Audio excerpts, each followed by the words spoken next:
Y'all see him in the streets struggling, young, dumb, and thuggin', give a fuck about nothing. Stuck at rock bottom, trying to come up on something. Pumping from sundown to sun. What's up, guys? True Justice here. Welcome back to my channel. We are back with another reaction to Game of Thrones on this Game of Thrones Thursday. This is Season 4, Episode 3, Breaker of Chains. And before we jump into this next episode, I just want to say I'm kind of still in shock over what went down in the last one because unlike the Red Wedding, I don't feel like Joffrey's death was actually set up throughout the episode. It didn't really prepare us for what was going to go down.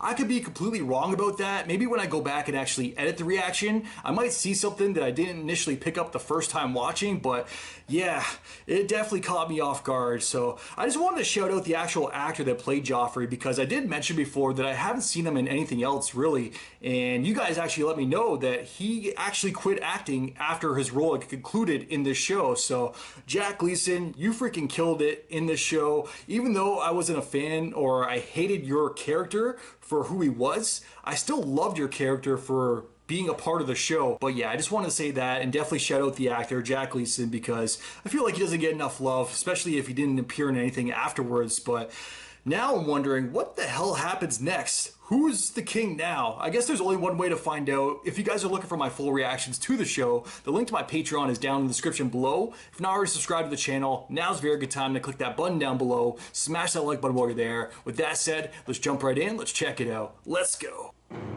Ooh, right away. You did this. You did this. We have to leave. Take him.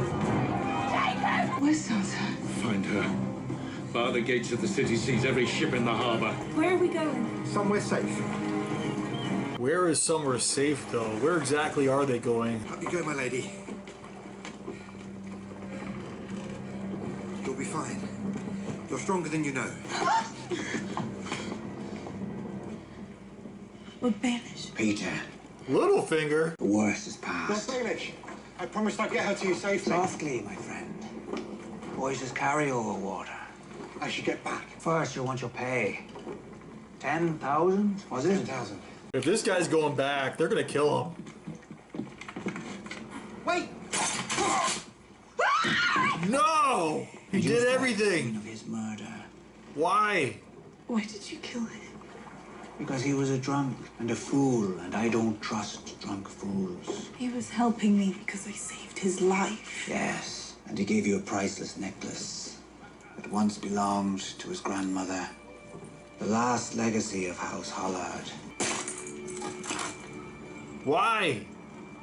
I had it made a few weeks ago. What did I once tell you about the capital? We're all liars here. One of my husbands preferred the company of men and was stabbed through the heart. Another was happy as torturing animals and was poisoned at our wedding feast. She sure knows how to pick him. Who's gonna marry her now? You may not have enjoyed watching him die, but you enjoyed it more than you would have enjoyed being married to him, I can promise you that. But I would have been the queen. You did wonderful work on Joffrey. The next one should be easier. I can't believe he's gone. Do you know what that means? It means I'll become king. Yes, you will become king. What The kind next of king in do you line. think you'll be? A good king? I think so as well. What is a good king's single most important quality? This is hardly the place or the time. Wisdom. Yes. Wisdom is what makes a good king. Yes. That But surprised what is Cersei wisdom? too. Your brother was not a wise king. Your brother was not a good king. If he had been, perhaps he'd still be alive. Tywin, the ultimate puppet master, I swear. It was Tyrion. He killed him. He told me he would. The day will come when you think you are safe and happy. She's coming at Tyrion And your next. joy will turn to ashes in your mouth. Avenge our son. Kill Tyrion. Even Jaime's like, whoa, You. chill sis. On to the next incest baby. You're a hateful woman. Ooh, Why have the gods made me love a hateful woman? this is so morbid. I don't care. I thought Joffrey's body was gonna fall on top. Have a threesome. Ew. 7 blessings to you. What do you want? They were listening. Want. This is my land. If I'm standing on it, it's my land. We were just watering the horses. We'll be on our way. Forgive my father. He was wounded fighting in the war. She's good. He He's never been the same. Which house did he fight for?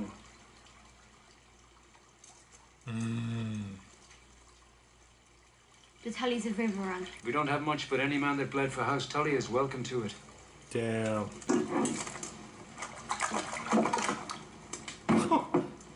The Hound is like an outdoor cat. At least Arya knows how to adapt.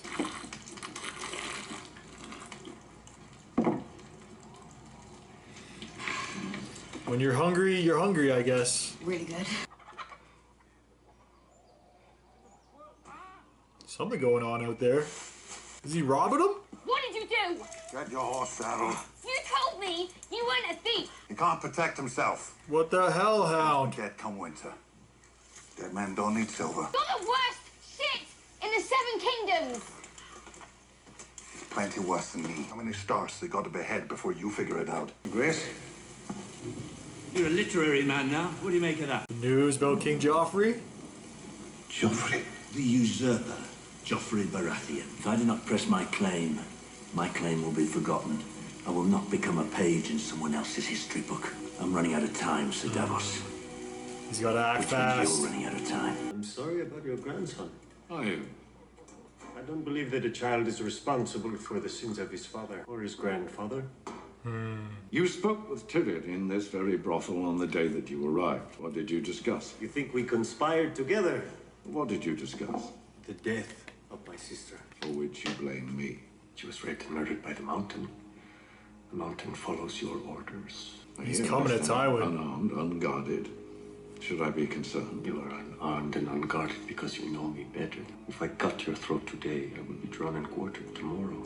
Men at war commit all kinds of crimes without their superiors' knowledge. So you deny involvement in Elia's murder? Categorically. There will be a trial for my son, and as custom dictates, 3 judges will render a verdict. I will preside. Mace Tyrell will serve as the 2nd judge, and would like you to be the 3rd. Why? We need each other. You help me serve justice to the king's assassins, and I will help you serve justice to Elia's. He's thinking about it. I think he just made a deal with the devil. Pod! Podrick, what are they saying about me out there? You're to stand trial in a fortnight for murdering the king. Anyone who might testify on your behalf. Oh, I can call my own witnesses. How generous of them. Very well, my wife, Sansa. My lord. She's gone. Gone? No one's seen her since the wedding. Whenever something bad happens to me, I assume it's my sister that had a hand in it. But say what you will of Cersei. She loves her children. She is the only one I'm certain had nothing to do with this murder. He's putting it all together himself. As Tyrion's smart. There's something else, my lord. A man... I didn't know his face. He came to ask if I'd testify against you. Are you going to accept their offer? No. My lord. Testifying against me wasn't a suggestion. If they can't tempt you with honey, they'll choose something less sweet. You've been good to me, my lord. Pod. Are they gonna kill him now? I will not have you dying on my behalf. Do you hear me? Go and find my brother and tell him I need him. Gotta save Pod's life now. Out of King's Landing before it's too late. Pod! This is farewell. I like that Tyrion respects him enough Pod. to save his life. There has never lived a more loyal squire. No one boils a potato. That is the palest kid I've ever seen. Oh! Hide! Hide!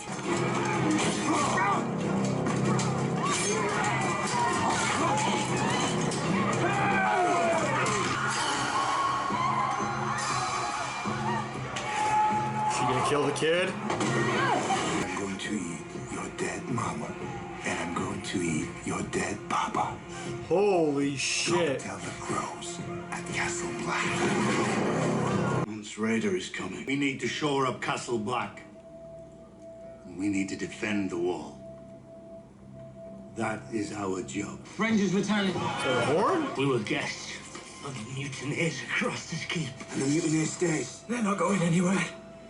They've got Craster's food and his wives. We need to ride north and kill them all. We just went over this, boy. Justice can wait. It's not about justice. I told the wildlings we had over 1,000 men at Castle Black alone. They gotta go out there, get them. Man says all he needs to crush us, he just doesn't know it yet. Are they attacking? A single rider. They want you to send your own champion against them. Champion of Meereen. I have something to say to the people of Meereen. First, I will need this one to be quiet. Do I have a champion? Let me kill this man for you. Very well. We have quite an audience. Make it worth their while. All right, we're gonna see a battle here, or a one-on-one death Sure you match. don't want a horse? I would want a horse. Horses are faster than men. Horses are dumber than men. Here we go.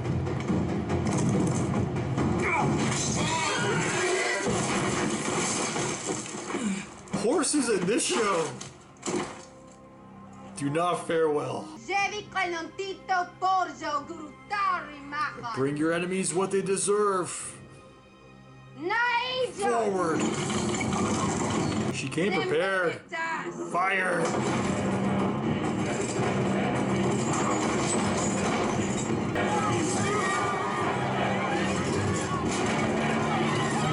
Yo, the shackles. Showing them all. Proving what she said is true. All right, guys, that was Game of Thrones Season 4, Episode 3, Breaker of Chains. And that was a great episode. A lot went down that episode. I'm going to try my best to recap as much as I can, but there's no way that I'm going to get to absolutely every character that we came across this episode, because I'm pretty sure we saw a little bit of everyone aside from Theon, or should I say Reek, but I guess we might as well start at the very beginning, the aftermath of Joffrey's death. And I love how the episode actually started right on Joffrey's face, right where we left off in that state of his death, because that was a crazy shot. And I'm glad that we did pick up right then and there, because I would have been upset if we would have started off with Jon Snow or something, because the whole time I would have been like, let's get back to where we left off. I want to see more Joffrey stuff in the aftermath. But yeah, Tyrion's now locked up because of that. He's getting all the blame, but Tywin, he's putting together a council, or I guess it was like a judge. At first I was going to say a council, and he kind of is doing that as well, because almost immediately, the ultimate puppet master, Tywin, this guy continues to blow my mind, just how strategic he is in regards to everything, just the whole crown and the throne and war. This guy is something else, but I'm surprised he's not the king. But yeah, almost immediately he went to Joffrey's little brother, who I never caught his name, so I do apologize for that, but you guys already know I'm terrible with names. But that just shows how smart Tywin is, because that answered my question right away, too, in regards to what happens next. Who's the king now? And Tywin went to Joffrey's younger brother, and he started quizzing him almost right on the spot in regards to what it takes to be a king. And Cersei, she's actually grieving about the loss of her son, and yet she was even a little bit taken back by the answers that were being given by her, I guess, her youngest son. Because at first she was like, this is not the time or the place, Dad, or Tywin. And then as he was grilling him, or asking him questions, and then he started being pretty knowledgeable in regards to the subject, or at least adapting and taking everything in and actually listening to Tywin. So who knows, that might actually be a decent king there that they have on their hands. And Tywin was actually talking shit about Joffrey right next to his dead body as well, when he's like, your brother, he was not a wise king. All kings need wisdom. And little Joffrey, little Lannister, or yeah, I guess little Lannister, little Baratheon, he was taking everything in. But that's something I'm definitely going to pay attention to, because this show does a great job of, as soon as they kill off one character, when they've killed off a lot of characters, major cast members, but they always find a way to replace them or add in the next person that's going to take their place. And right before this, I don't think little Joffrey's ever had a speaking line. I know we've seen him before at the dinner table. I do remember a scene with Sansa when she was the first initially brought in and going to marry Joffrey there after the death of Ned. Then we did meet the rest of the Lannister family, Cersei's other children, but they didn't really have speaking lines. They might have said one or two at the dinner table, but that was about it. But this episode right here, we saw him say more than we've ever seen him speak before, so that was very interesting. He's definitely going to play a bigger role moving forward. But Tywin, the ultimate puppet master, because as soon as he was done there, he went right to Pedro Pascal's character, and there's no way I could show that orgy scene on YouTube. There's so many scenes in this show where sometimes they contain like key bits of dialogue where I can't include them on YouTube. That shit will get me banned. Like, never mind a strike. I will get banned if I were to do that. So I got to be very careful with the editing, but as soon as the orgy finished, and Tywin was there to speak with Pedro Pascal's character, he let him know, like, hey, I'm going to need people, I guess it's like judges for the trial of Tyrion. And surprisingly, he's actually going to him. And Tywin, man, this guy is always thinking, because he even knew, like, I'm going to need you. We're going to need each other, because Pedro Pascal's character called him out. He's like, you're only here because you need me. And Tywin responded, we need each other. If you help me with this, find the killers of my grandson, then I will actually help you getting the mountain and getting you justice for the death of your sister. So that was definitely a big scene. I don't think I could show all of it, but at least for that talk, I'm going to try to include that, because that was a big conversation. And Tywin, man, this guy is brave, because even during that conversation, he's like, obviously there's bad blood between our families. You want to slit my throat, but I know you won't do it here. Like, if he actually would have gone at him right then and there at that moment, there's not much that Tywin could do. I don't feel like he's much of like a fighter, but he's so powerful in other ways, and that's one thing that I really love about his character. But yeah, I'm gonna stop praising Tywin, because I feel like this whole recap has just been Tywin praise so far. But I think a lot of you guys, at least a lot of the people that watch my channel and watch these reactions, are fans of Tywin as well. So I don't think I've ever seen someone speak badly or poorly of the Tywin character. So if there's one of you guys out there, definitely let me know in the comments what you guys think of Tywin. If you don't like his character, the reason why. But yeah, Tyrion's still locked up as well. I don't see that, like, pretty much exactly what Cersei said. He's going to find a way to squirm or find a way out of it, and I do believe her. I don't think Tyrion's going to be, I don't know, I guess found guilty in regards to it, but I forgot to mention this, she did ask Jaime to actually kill him, because she knows that he's going to find a way out of the actual trial and not be found guilty. But going back to that scene, actually, in that, like, what is it, like a church or a monolith or something, but next to Joffrey's dead body, she's clearly grieving, and Jaime was there to, I guess, help her grieve, speak to her, just be there for her, and he was more there to feel a little bit frisky. And as they got down, she was even saying, like, this is wrong, trying to, like, push him off a little bit, which is surprising for Cersei, because I feel like she's always down for some incest. But she was even saying, no, this isn't right. And then as she was like pulling on like that thread or that curtain or whatever Joffrey was laying on, I honestly thought that his body was like gonna fall on top of them. And there you go, Lannister threesome, which, hey, they probably would have been down for or into. But yeah, I definitely wanted to mention that as well, because I did forget to say that Cersei did ask Jaime to actually kill Tyrion. So he seems pretty against it, though. Like, even Jaime was like, you're fucking crazy. So I don't see that going down either. If anything, I expect that to go down in the final season. But to be completely honest with you guys, I don't see Tyrion dying at all throughout this entire series. But hey, I could be wrong. I've been wrong plenty of times before, so I will gladly admit when I'm wrong, because it happens a lot. But where should we go to next? Because they showed us pretty much every character except for Theon this episode. Let's go to Arya and the Hound, because I guess they're just trying to survive. They're just trying to get to point A to point B right now, and we're just there for the travels, there for their journey. And they came across what seemed like a decent father, a decent man, and his daughter, and they took them in for the night. They actually offered the Hound like fair work for fair wages, which is some silver, I guess. And he seemed into it at first, and then the next morning, as soon as Arya wakes up, he's already being robbed. That was pretty shitty of the Hound, but I get it too. What he was saying, like, hey, there's worse people than me out here. If you keep being good, you see what happens to the Starks when they were good people. So it's a pretty shitty thing of him to say, and I don't completely agree with him, but I do kind of get where he's coming from. I still feel like he didn't have to do that, though. But where should we go to next? Because there's still a few people that I haven't touched on. I guess with the Crows and the Watchers, Sam, he actually got rid of his girl. And I know he's trying to protect her. He brought her somewhere else, but where he brought her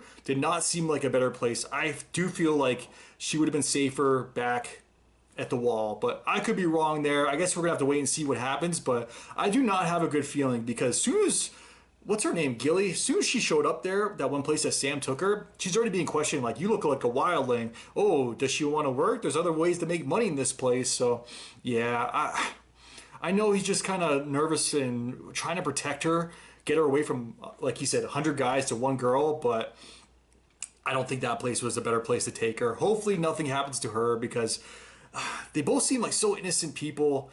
But this show, I don't know why I keep on saying it, but I keep on wanting like happy endings for some of these characters, but you guys let me know, and it's been said in this show, there is no happy ending in this show, so I don't know what story I've been watching, so yeah, I don't think that's going to go well, but that makes me think of Shay too, because we haven't actually seen Shay since apparently she was put on a boat and sent away. I still have a feeling that she's there.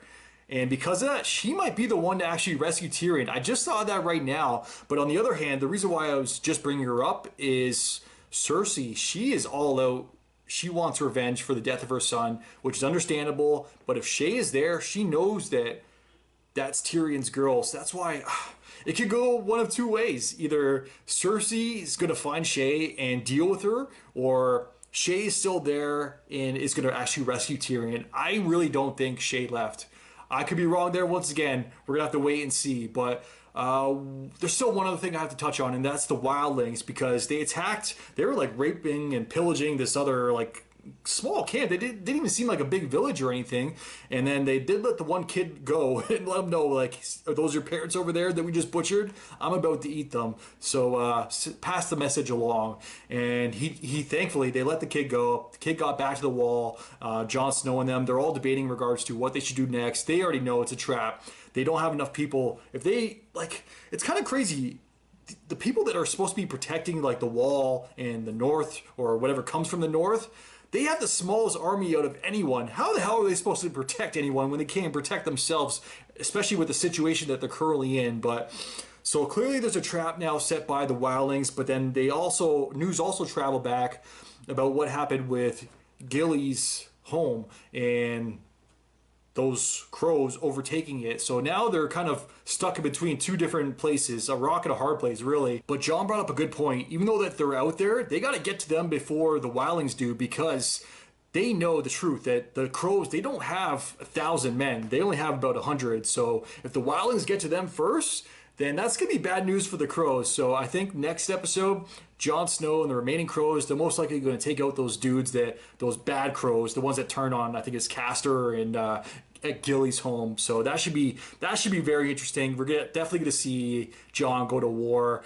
but they kind of have to, because if they don't do that, they're screwed and they're all going to die. So yeah, things are getting intense. There was a lot that went down this episode. It is definitely hard to catch up with or keep up with everything that went down. Oh, see? Just as I said that, I just remembered about Littlefinger. Sansa got away, thank God, at the very beginning of the episode. That one Jester or whatever, I never got his actual name, but he helped her get away, and I was so thankful for him. But at the same time, I was like, he's a good guy. Something bad's going to happen. And as soon as he said, I'm going back, or you're safe now, I got my pay, or I'm going to get my pay from them, and then I got to get back to King's Landing before they suspect anything. As soon as he said that, I was like, as soon as you go back to King's Landing, they're going to fucking kill you. They're going to question you, and because you're drunk and you can't really hold a story, I'm pretty sure you're going to be killed right away. And then just as they're getting his pay for bringing Sansa to Littlefinger, holy shit, I forgot about him. Of course, he was up to something. They killed the Jester. Like, come on. He did not deserve to die. And yeah, Littlefinger was like, he's a drunk, like, we can't trust him. I don't believe that. One thing, I got a question for you guys. He did mention about the necklace and saying about, oh, was this his mother's necklace? And then he just crafted it a month ago. So I'm kind of confused by that whole necklace thing. I don't understand what was going on there, what the point of that was. Was the Jester, I guess, not telling the truth? Why would he be lying? Did he have ulterior motives as well? It doesn't seem like it, because he did bring Sansa to where he was paid to bring her. So I don't understand killing him. I don't agree with killing him. There's a lot of moves made in this show that I don't agree with. But yeah, I think I touched on pretty much everything except for Khaleesi. I think this is the last thing that I got to touch on, because I said it before. I think it was my season 3 recap. Khaleesi stays winning. Like, she hasn't suffered a loss since Khal Drogo. So what she did at the very end, and catapulting all those slave chains and shackles, showing the slaves, and I think it's Meereen, that, hey, we're here to free you. We're not your enemies. The people that are holding you captive and keeping you down as slaves, those are your enemies, the people beside you right now. So yeah, I'm pretty sure that her army just got a little bit bigger. I can't wait to see when she actually attacks, because I feel like she might be the #1 contender for that throne right now. Well, we're gonna have to wait and see, but there's a lot going down. It's so crazy. Like, we got like the White Walkers, they're coming. We got Stannis. He doesn't really seem to have much of an army, but he still wants to go for the throne. We got Khaleesi. She might have the most powerful army.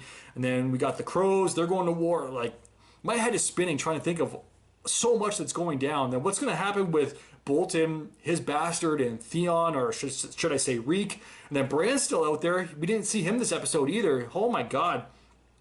The cast in this show is huge. It's so hard to keep up in these recaps with everything that we see in these episodes, because they're so action packed as well. And the thing is that because I have to cut them down to 10 minutes for it to be viewable on YouTube for these reactions, like, I miss so much, and that's why sometimes I'll even bring up stuff that I can't even include in the actual reaction. It's crazy, but yeah, I think I've kind of gone on long enough. I'm pretty sure I've touched on everything that we did see this episode. If I did forget something, let me know in the comments, and I'll be glad to discuss it with you guys there. But yeah, as always, definitely let me know what you guys thoughts in the comments down below. If you guys could like and subscribe, it really helps my channel grow. Until next time, I am out. I need to catch my breath. Enjoy your day. Peace. Well, I didn't smoke enough for you, didn't drink enough for you, wasn't fun enough for you, wasn't good enough for you, damn. You play me like a yo-yo and shit. Well, I'm not the one to be yo-yoing when you put that shit on me.